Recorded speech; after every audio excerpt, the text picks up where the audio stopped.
Triplanetary, first in the Lensman series by E. Doc Smith, 1918. Sobbing furiously, Captain Ralph Kinnison wrenched at his stick. With half of his control surfaces shot away, the crate was hellishly loggy. He could step out, of course, the while saluting the victorious Jerrys, but he wasn't on fire yet, and hadn't been hit yet. He ducked and flinched sidewise as another burst of bullets stitched another seam along his riddled fuselage and whanged against his dead engine. A fire? Not yet. Good. Maybe he could land this heap after all. Slowly, oh so sluggishly, the Spad began to level off toward the edge of the wheat field and that friendly, inviting ditch. If the Krauts didn't get him with their next pass... He heard a chattering beneath him. Brownings, by God! And the expected burst did not come. He knew that he had been just about over the front when they conked his engine. It was a toss-up whether he would come down in enemy territory or not. But now, for the first time in ages, it seemed, there were machine guns going that were not aimed at him. His landing gear swished against stubble, and he fought with all his strength of body and will to keep the Spad's tail down. He almost succeeded. His speed was almost spent when he began to nose over. He leaped then, and as he struck ground, he curled up and rolled. He had been a motorcycle racer for years, feeling as he did so a wash of heat. A tracer had found his gas tank at last.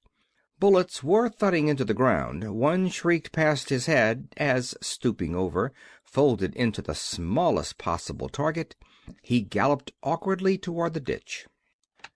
The Brownings still yammered, filling the sky with cupro-nickeled lead, and while Kinnison was flinging himself full length into the protecting water and mud, he heard a tremendous crash.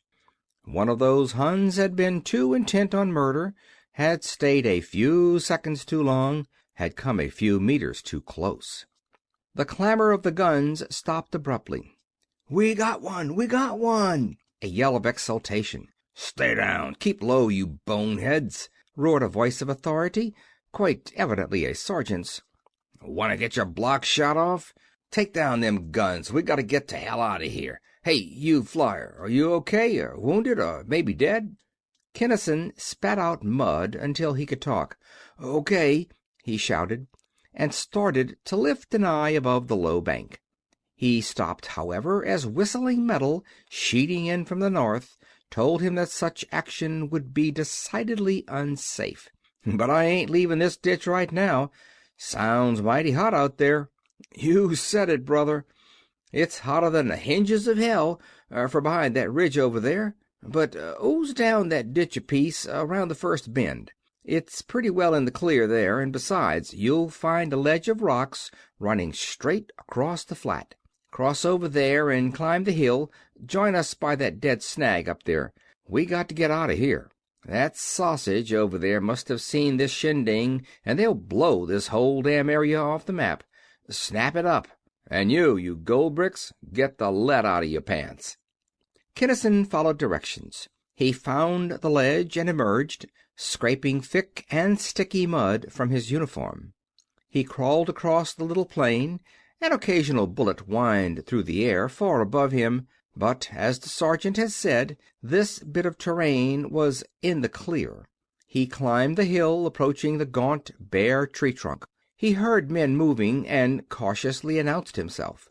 "Okay, fella," came the sergeant's deep bass. "Yeah, it's us. Shake a leg." "That's easy," Kinnison laughed for the first time that day. "I'm shaking already, like a hula-hula dancer's empennage. What outfit is this, and where are we?" Broom! The earth trembled, the air vibrated. Below and to the north, almost exactly where the machine guns had been, an awe-inspiring cloud billowed majestically into the air, a cloud composed of smoke, vapor, pulverized earth, chunks of rock, and debris of what had been trees. Nor was it alone. Crack, bang, tweet, boom, wham!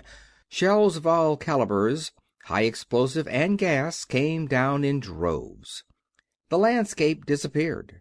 The little company of Americans, in complete silence and with one mind, devoted themselves to accumulating distance. Finally, when they had to stop for breath, "Section B, attached to the 76th Field Artillery." The sergeant answered the question as though it had just been asked. "As to where we are, somewhere between Berlin and Paris is about all I can tell you. We got hell knocked out of us yesterday, and have been running around lost ever since. They shot off a rally signal on top of this here hill, though, and we was just going to shove off when we seen the Crouch chasing you." "Thanks. I'd better rally with you, I guess. Find out where we are and what's the chance of getting back to my own outfit." "Damn slim, I'd say. Boches are all around us here, thicker than fleas on a dog." They approached the summit, were challenged, were accepted. They saw a gray-haired man, an old man for such a location, seated calmly upon a rock smoking a cigarette. His smartly tailored uniform, which fitted perfectly his not-so-slender figure, was muddy and tattered. One leg of his breeches was torn half away, revealing a blood-soaked bandage. Although he was very evidently an officer, no insignia was visible. As Kinnison and the gunners approached, a first lieutenant, practically spick and span, spoke to the man on the rock. "First thing to do is to settle the matter of rank," he announced crisply. "I'm Lieutenant Randolph of—" "Rank, eh?" The seated one grinned and spat out the butt of his cigarette. "But then it was important to me, too, when I was a first lieutenant. About the time that you were born. Slayton, Major General." "Oh, excuse me, sir." "Skip it. How many men you got, and what are they?" "7, sir. We brought in a wire from Infant—" "A wire? Hell and damnation! Why haven't you got it with you, then? Get it!" The crestfallen officer disappeared. The general turned to Kinnison and the sergeant. "Have you got any ammunition, Sergeant?" "Yes, sir. About 30 belts." "Thank God. We can use it. And you. And for you, Captain, I don't know." The wire came up. The general seized the instrument and cranked. "Get me Spearmint. Spearmint? Slayton. Give me Weatherby." "This is Slayton." "Yes, but—" "No, but I want—" "Hell and damnation, Weatherby, shut up and let me talk. Don't you know that this wire's apt to be cut any second? We're on top of Hill 497. That's right. About 200 men, maybe 3. Composite. Somebody, apparently, from half the outfits in France. Too fast and too far. Both flanks wide open. Cut off. Hello? Hello? Hello!"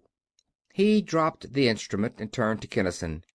"You want to go back, Captain? And I need a runner. Bad. Want to try to get through?" "Yes, sir." "First phone you come to, get Spearmint, General Weatherby.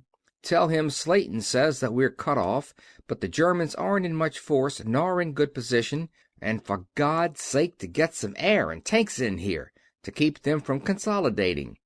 Just a minute. Sergeant, what's your name?" He studied the burly non-com minutely. "Well, sir, what would you say ought to be done with the machine guns?" "Cover that ravine there first, then set up the enfilade if they try to come up over there.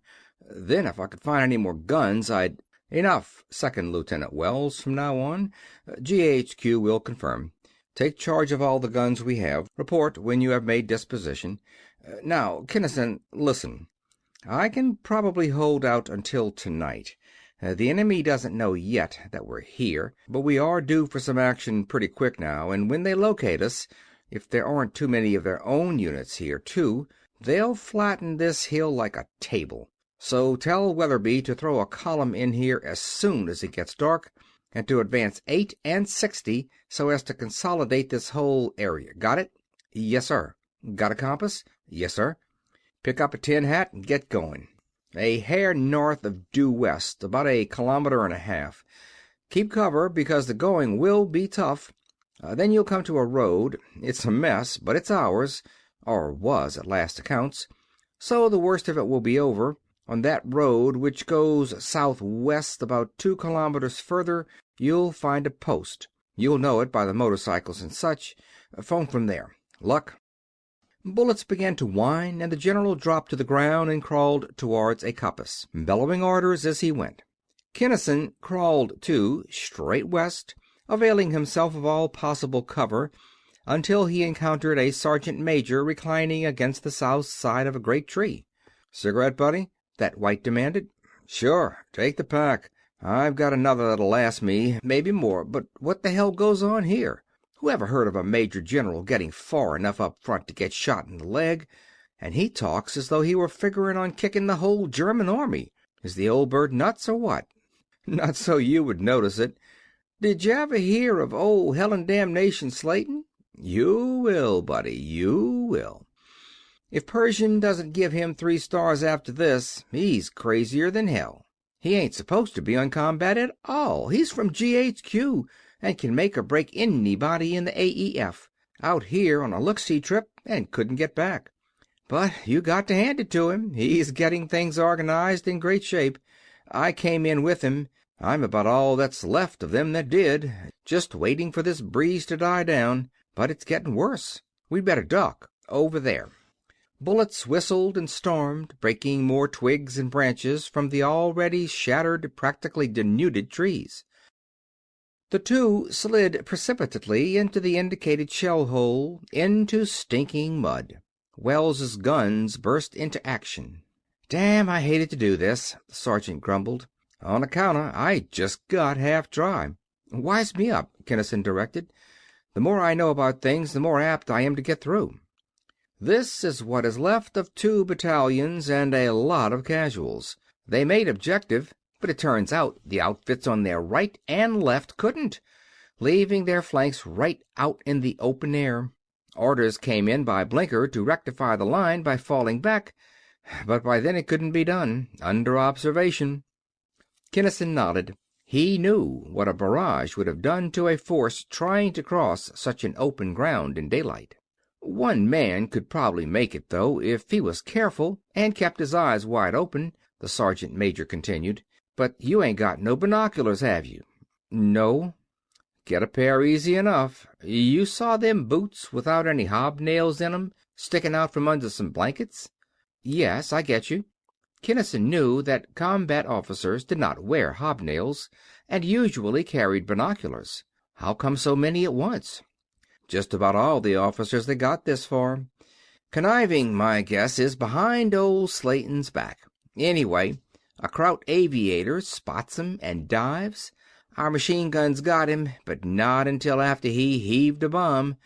Dead center. Christ, what a mess! But there's 6-7 good glasses in there. I'd grab one myself, but the general would see it. He can see right through the lid of a mess kit. Well, the boys have shut those Krauts up, so I'll hunt the old man up and tell him what I find out. Damn this mud!" Kinnison emerged sinuously and snaked his way to a row of blanket-covered forms. He lifted a blanket and gasped. Then vomited up everything, it seemed, that he had eaten for days. But he had to have the binoculars. He got them. Then, still retching, white and shaken, he crept westward, availing himself of every possible item of cover. For some time, from a point somewhere north of his route, a machine gun had been intermittently at work. It was close, but the very loudness of its noise, confused as it was by resounding echoes, made it impossible to locate at all exactly the weapon's position. Kinnison crept forward inchwise, scanning every foot of visible terrain through his powerful glass. He knew by the sound that it was German. More, since what he did not know about machine guns could have been printed in big poster type upon the back of his hand, he knew that it was a Maxim, model 1907. A mean, mean gun. He deduced that it was doing plenty of damage to his fellows back on the hill, and that they had not been able to do much of anything about it. And it was beautifully hidden. Even he, close as he must be, couldn't see it. But, damn it, there had to be a...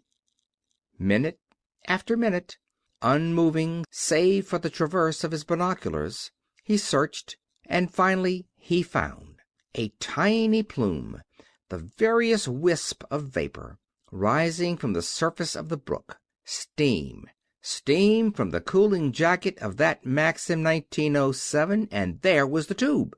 Cautiously, he moved around until he could trace that tube to its business end, the carefully hidden emplacement. There it was. He couldn't maintain his westward course without them spotting him, nor could he go around far enough. And besides that, there would be at least a patrol, if it hadn't gone up the hill already, and there were grenades available right close. He crept up to one of the gruesome objects he had been avoiding, and when he crept away he half carried, half dragged 3 grenades in a canvas bag. He wormed his way to a certain boulder. He straightened up, pulled 3 pins, swung his arm 3 times. Bang! Bam! Pow! The camouflage disappeared. So did the shrubbery for yards around. Kinnison had ducked behind the rock, but he ducked still deeper as a chunk of something, its force pretty well spent, clanged against his steel helmet. Another object thudded beside him. A leg, gray-clad and wearing a heavy field boot. Kinnison wanted to be sick again, but he had neither the time nor the contents. And damn, what lousy throwing! He had never been any good at baseball, but he supposed that he could hit a thing as big as that gun pit. But not one of his grenades had gone in. The crew would probably be dead from concussion if nothing else, but the gun probably wasn't even hurt. He would have to go over there and cripple it himself. He went. Not exactly boldly, .45 in hand. The Germans looked dead. One of them sprawled on the parapet right in his way. He gave the body a shove, watched it roll down the slope. As it rolled, however, it came to life and yelled, and at that yell there occurred a thing at which young Kinnison's hair stood straight up inside his iron helmet. On the gray of the blasted hillside, hitherto unseen gray forms moved toward their howling comrade. And Kinnison, blessing for the first time in his life his inept throwing arm, hoped fervently that the Maxim was still in good working order. A few seconds of inspection showed him that it was. The gun had practically a full belt, and there was plenty more. He placed a box, he would have no number 2 to help him here, took hold of the grips, shoved off the safety, and squeezed the trip. The gun roared. What a gorgeous, what a heavenly racket that Maxim made! He traversed until he could see where the bullets were striking, then swung the stream of metal to and fro. 1 belt, and the Germans were completely disorganized. 2 belts, and he could see no signs of life. He pulled the Maxim's block and threw it away, shot the water jacket full of holes. That gun was done, nor had he increased his own hazard. Unless more Germans came very soon, nobody would ever know who had done what or to whom. He slithered away, resumed earnestly his westward course, going as fast as, sometimes a trifle faster than, caution would permit, but there were no more alarms. He crossed the dangerously open ground, sulked rapidly through the frightfully shattered wood. He reached the road, strode along it around the first bend, and stopped appalled.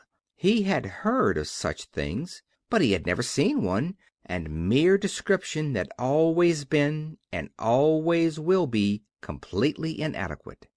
Now he was walking right into it, the thing he was to see in nightmare for all the rest of his 96 years of life. Actually, there was very little to see. The road ended abruptly. What had been a road, what had been wheat fields and farms, what had been woods, were practically indistinguishable from one another, were fantastically and impossibly the same. The entire area had been churned. Worse, it was as though the ground and its every surface object had been run through a gargantuan mill and spewed abroad. Splinters of wood, riven chunks of metal, a few scraps of bloody flesh. Kinnison screamed then, and ran back and around that blasted acreage. As he ran, his mind built up pictures, pictures which became only the more vivid because of his frantic efforts to wipe them out.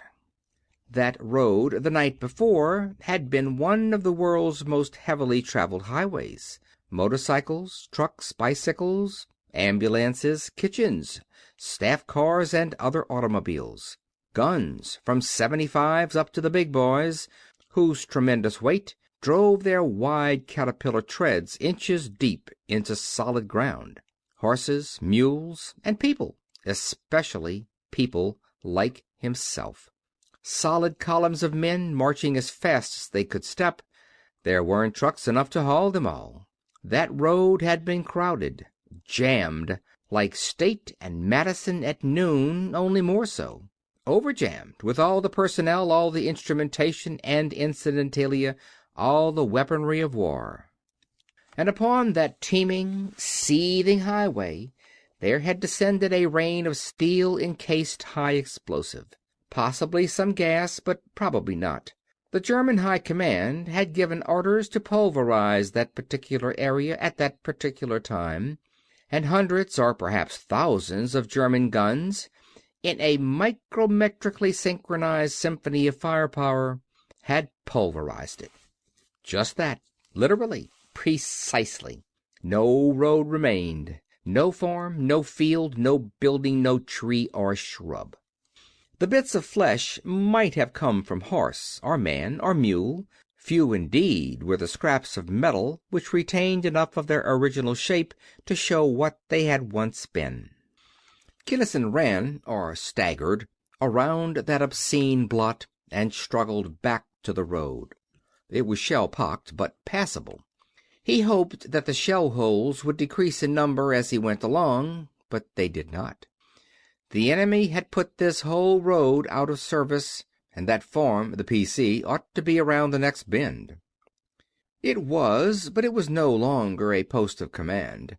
Either by directed fire, star-shell illumination, or by uncannily accurate chart work, they had put some heavy shells exactly where they would do the most damage. The buildings were gone. The cellar in which the PC had been was now a gaping crater. Parts of motorcycles and of staff cars littered the ground.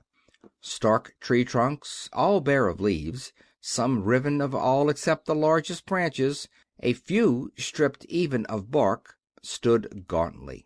In a crotch of one, Kinnison saw with rising horror, hung the limp and shattered naked torso of a man, blown completely out of his clothes. Shells had been right along, coming over occasionally. Big ones, but high, headed for targets well to the west.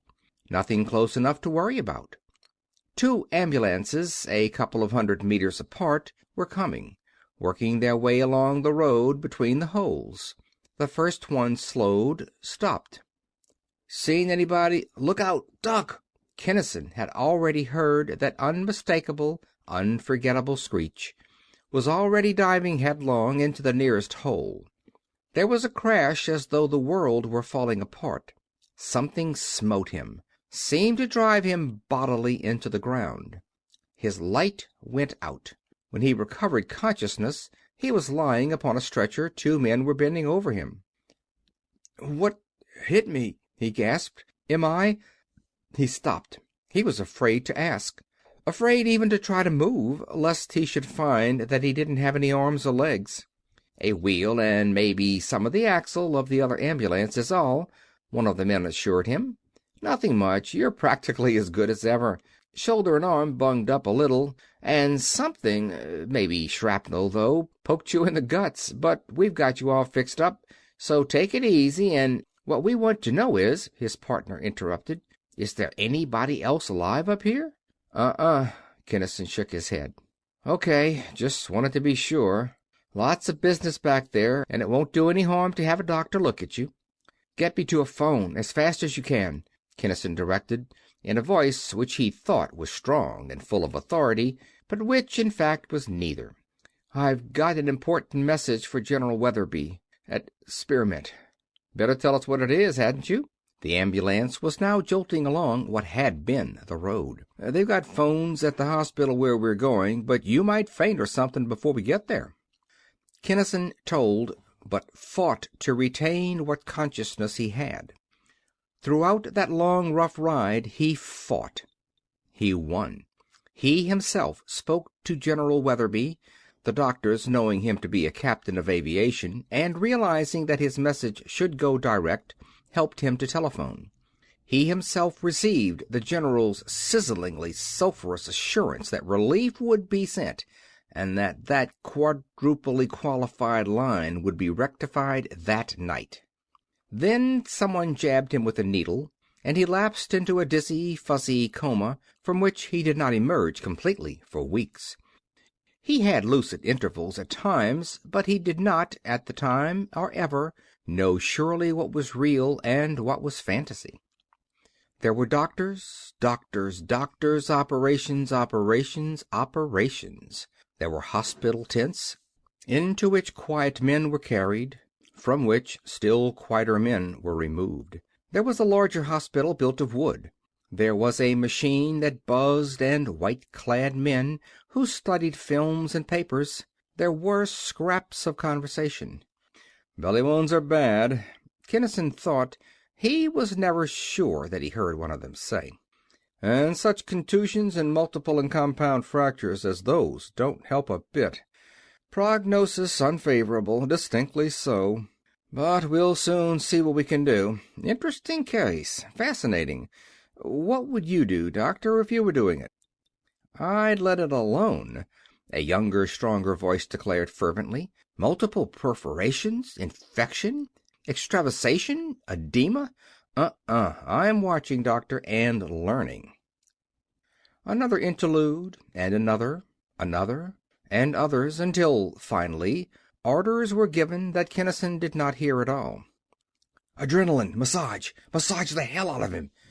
Kinnison again came to, partially to, rather, anguished in every fiber of his being. Somebody was sticking barbed arrows into every square inch of his skin. Somebody else was pounding and mauling him all over, taking particular pains to pummel and to wrench at all the places where he hurt the worst. He yelled at the top of his voice, yelled and swore bitterly, "Quit it!" being the expurgated gist of his luridly profane protests. He did not make nearly as much noise as he supposed, but he made enough. "Thank God!" Kinnison heard a lighter, softer voice. Surprised, he stopped swearing and tried to stare. He couldn't see very well, either, but he was pretty sure that there was a middle-aged woman there. There was, and her eyes were not dry. He is going to live after all. As the days passed, he began really to sleep, naturally and deeply. He grew hungrier and hungrier, and they would not give him enough to eat. He was by turns sullen, angry, and morose. In short, he was convalescent. For Captain Ralph K. Kinnison, the war was over. End of chapter 4.